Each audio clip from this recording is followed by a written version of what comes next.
Kita berdoa, Bapa Surgawi, terima kasih untuk kesempatan yang Engkau berikan kepada kami di siang hari ini. Kami hendak merenungkan firman-Mu, Roh Kudus pimpin perenungan firman di siang hari ini. Kami bersyukur dalam nama Tuhan Yesus. Amin. Puji nama Tuhan, mari kita buka Alkitab kita. Saya akan bacakan buat saudara Efesus pasal yang kedua, ayat 19 sampai ke 22. Demikianlah kamu bukan lagi orang asing dan pendatang, melainkan kawan sewarga dari orang-orang kudus dan anggota-anggota keluarga Allah yang dibangun di atas dasar para rasul dan para nabi dengan Kristus Yesus sebagai batu penjuru. Di dalam Dia tumbuh seluruh bangunan rapi tersusun menjadi bait Allah yang kudus di dalam Tuhan, dan di dalam Dia kamu juga turut dibangunkan menjadi tempat kediaman Allah di dalam Roh. Saudara yang dikasihi oleh Tuhan, di sini Rasul Paulus menggambarkan pribadi Tuhan Yesus sebagai batu penjuru.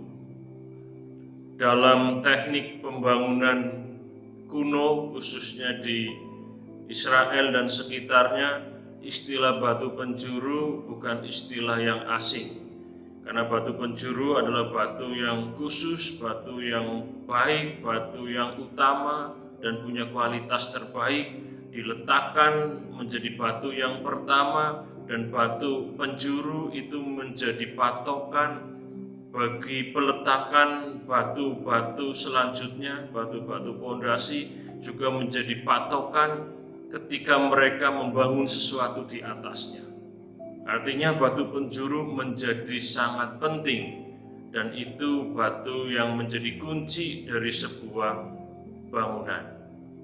Saudara, Tuhan Yesus digambarkan oleh Rasul Paulus sebagai batu penjuru. Artinya Rasul Paulus mau mengingatkan kepada jemaat di kota Efesus bahwa ketika mereka membangun kehidupan rohani mereka, ketika mereka membangun kehidupan berjemaat mereka harus menjadikan Yesus sebagai batu penjuru. Semua yang dibangun, semua yang dilakukan harus sesuai dan disesuaikan dengan apa yang sudah Tuhan Yesus ajarkan dan Tuhan Yesus sampaikan. Semuanya harus sesuai. Apapun yang dilakukan, apapun yang dibangun harus dengan patokan batu penjuru. Jadi Tuhan Yesus menjadi patokan bagi jemaat di kota Efesus dalam membangun kehidupan rohani mereka dan juga dalam membangun kehidupan berjemaat mereka. Dan firman Tuhan ini juga berlaku bagi kita semuanya. Sebagai orang-orang Kristen, orang-orang percaya, seharusnya kita menjadikan Yesus sebagai batu penjuru ketika kita membangun sebuah kehidupan rohani kita secara pribadi, ataupun ketika kita sedang membangun kehidupan berjemaat bersama-sama di gereja lokal. Saudara, kalau kita perhatikan konteks ayat-ayat yang baru kita baca tadi, di situ Rasul Paulus sedang mengingatkan kepada jemaat di kota Efesus, karena pada saat itu terjadi semacam pengkelompokan berdasarkan latar belakang, khususnya suku. Ya, ada orang Yahudi, ada orang non-Yahudi, dan mereka seolah-olah tidak bisa dipersatukan di dalam kehidupan mereka berjemaat.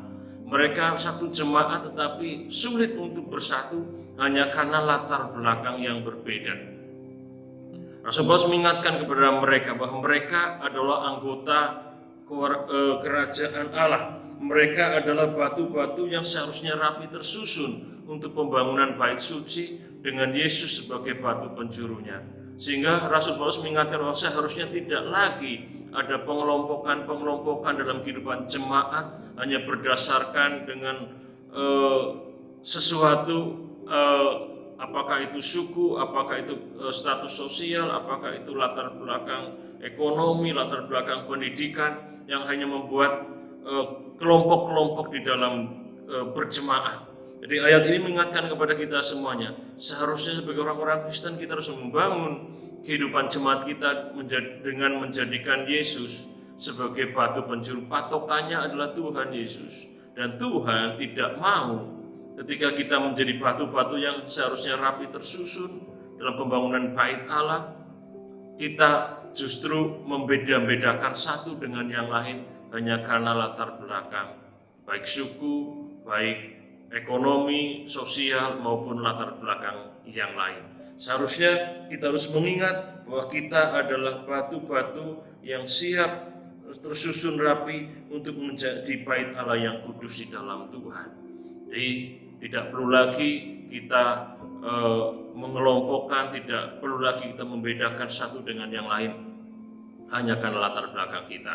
Harusnya kita menjadikan Yesus sebagai batu penjuru dan kita siap dibangun oleh Tuhan untuk menjadi bait Allah yang kudus di dalam Tuhan.